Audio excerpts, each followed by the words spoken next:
For the past 6 weeks, we've been telling you about the personal stories and the local impact of the war in Ukraine. News 12's Shosh Bedrosian has been following those emotional stories from the very beginning, speaking with people who worry about their loved ones' safety, people who fled besieged cities, and those who have raised thousands of dollars for Ukrainians in need. Well, tonight she brings us voices of Ukraine in Connecticut. We are thousands of miles away from the tragedies and atrocities happening in Ukraine, and it might feel like business as usual right here in Norwalk, but it has direct impacts for people all across Fairfield County. Right now, we share with you some of their voices and their stories. I woke up because the building shook from the explosion nearby. We are Ukrainian. It's our land. Kids that young should not be dealing with. They are seeing dead bodies without heads and limbs. So the man started shooting at us with his machine gun, and actually 2 bullets went through the rear and the front door. My uncle is still in Kiev. His family had to leave. They had to say their goodbyes, and they don't know when they'll see each other again.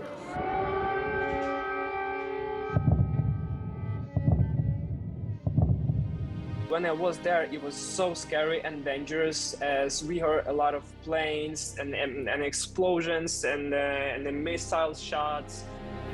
You know, mother, you cannot pick. That's my motherland.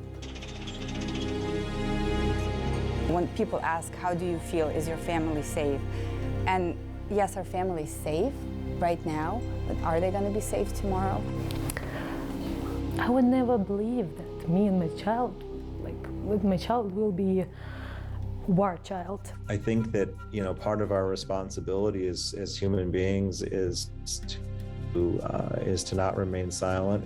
Ukraine is a free country that Russia came out of nowhere to attack their country, and they need help.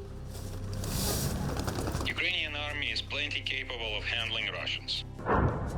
As my dad said, we're gonna fight till last drop of blood. I think I already came to terms that if, when I go to Ukraine, it's not going to be the same. I started asking, what do people need? The list I'm getting is to help wounded soldiers and soldiers that are missing limbs.